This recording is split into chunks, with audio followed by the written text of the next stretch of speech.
is up, everybody? Welcome to the Inside Post. This weekend, we are full up on all kinds of stakes races for Breeders' Cup Possibilities Challenge Series, but we also have a couple Kentucky Derby preps in line for, obviously, the Breeders' Cup as well, but looking at Kentucky Derby points, that will be on the line for the Breeders Futurity at Keeneland for October 4th.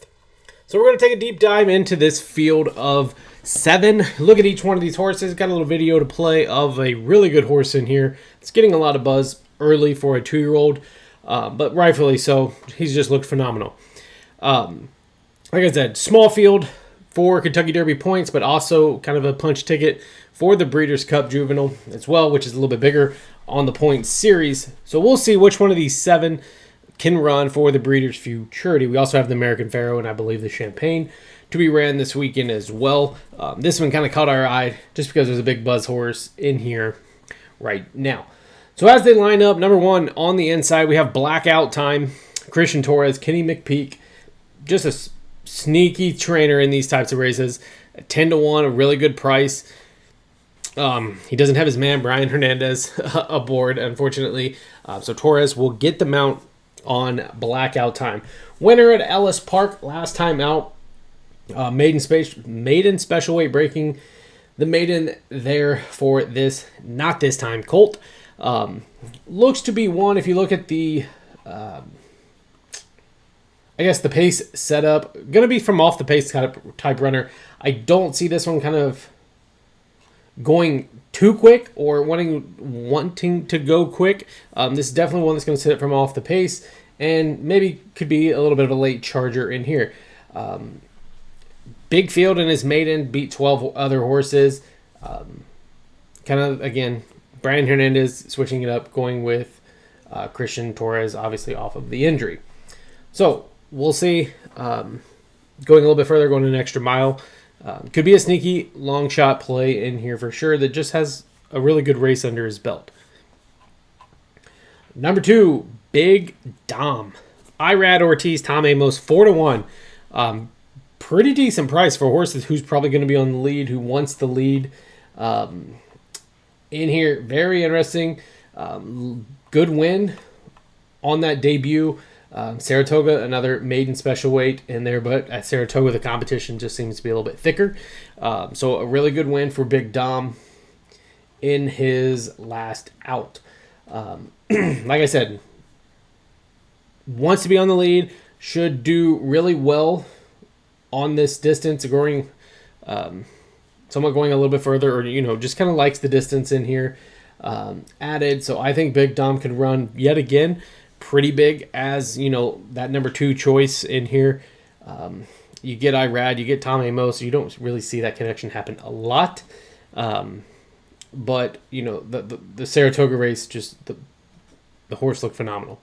Of course, anything can change on a drop of a hat with these 2-year-olds, but Big Dom looks to be one that's, could be something special.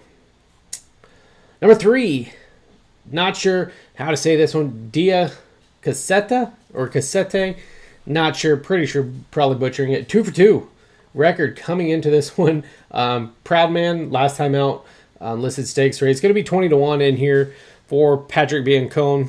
And I believe that's Jonathan Ocasio as the jockey. So kind of interesting in here for this one. Definitely going to be a long shot, 20-1, probably even more. Does come up from Florida. Looks good. Again, this is a 2-year-old race. Anything can happen. I just think this horse probably going to be sitting mid-pack. Should be able to get to the rail and could kind of be a spoiler. It's, I guess, 2 races under its belt compared to some of these other ones that only have 1.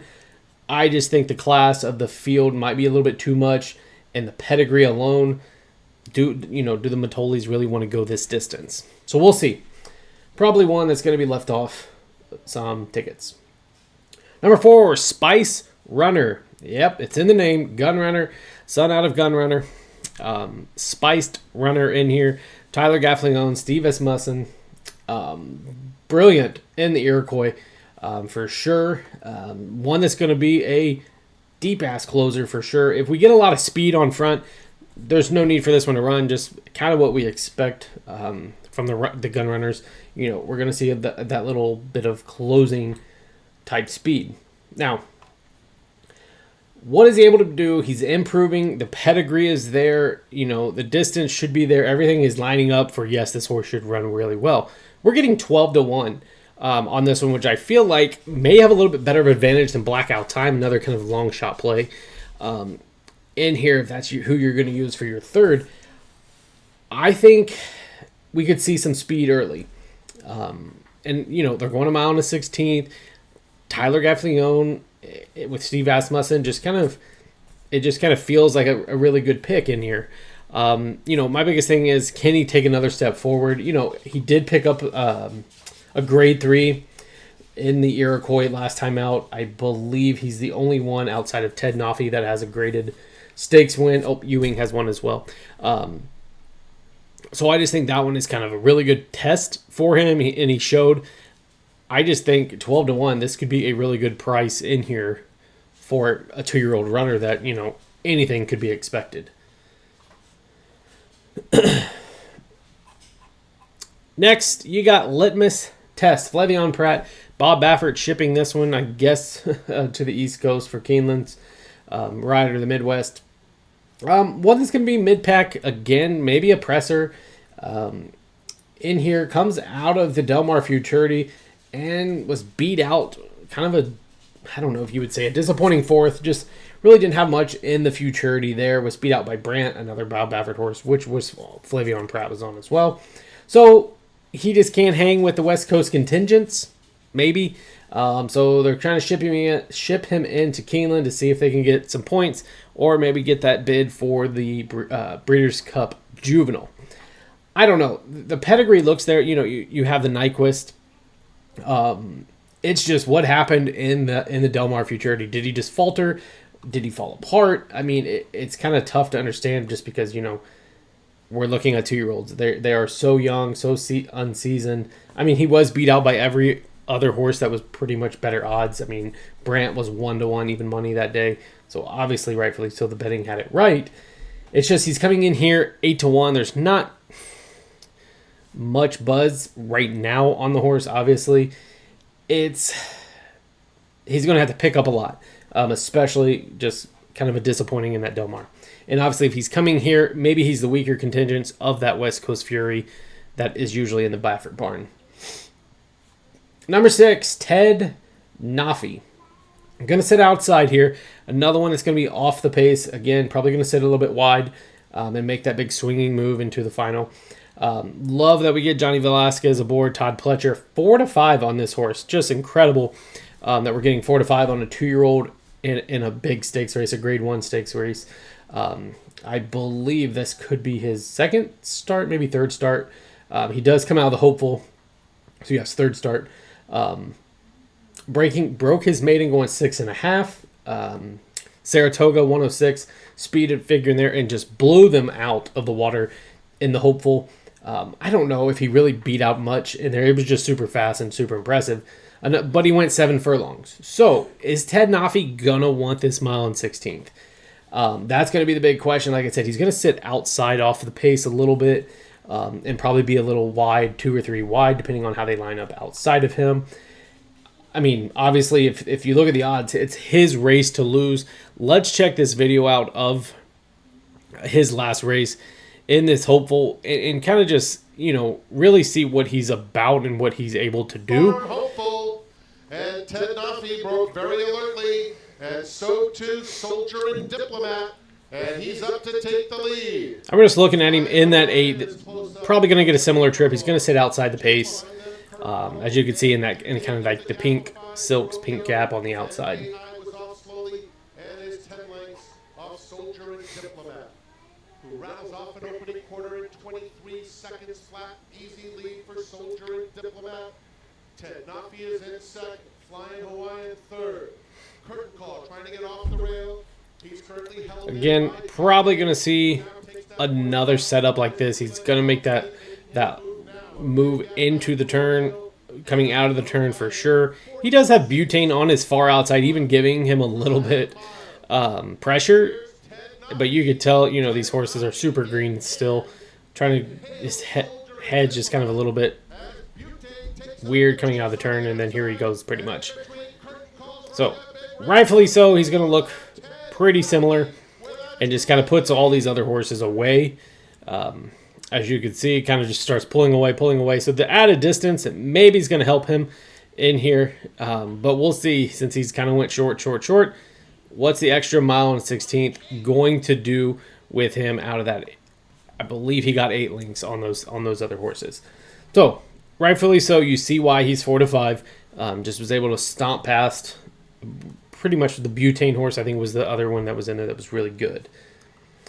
7, you got Ewing, Mark Cassie, Jose Ortiz coming out of that Saratoga Special. We're getting 9-2 on this one. Again, we got the Ortiz man, the other Ortiz with a Cassie. The next go pedigree beat out 3 other horses in that Saratoga Special. So, is there much in there? He was 8-5. The other horse was 7-5, being Obliteration. The other Steve is Mussin. I just don't know if that field was very challenging. Yes, the numbers come back pretty good of speed-wise. Nothing compared to Ted Naffy's, and pretty much nothing compared to Big Dom's. So, rightfully so, I believe this is third choice, 9-2. Where he should be, I don't know. He's going to have to take a big step forward because Big Dom and Ted Naffy are just really good horses right now. Ted Naffy, obviously, being at the top of probably the Juvenile series as we speak, depending on what happens as we go into this weekend with some of the other preps. But obviously, Ted Naffy going to be the top pick. And here, again, tough to beat. Who knows? Could be very interesting and see if we do get an upset pick in here. I like the gun runner, Colt Spice Runner for Gaffleo and Steve Asmussen at 12-1 as our second pick. We got to get a little sneaky. I think they'll go quicker. And I think that could help Spice Runner kind of run him down late. I like that he's going to come from off the pace a little bit. Not a deep closer, but a little bit. And then your other horse on the front end is going to be Big Dom. I just think him and Ewing are going to go quick, and I think they're going to really push each other out there. I think Big Dom can hold on of a pretty hot pace over Ewing, and I think that's why it sets up best for Ted Naffy and the little closer of Spice Runner. So there is our Breeders' Cup, or Breeders' Futurity for the Challenge Series for the Breeders' Cup on Saturday, October 4th at Keeneland, Race 9, giving you our inside post picks for another Kentucky Derby prep. Make sure to like the video, comment down below your Derby prep picks for the weekend, and have a conversation. Good luck, everybody.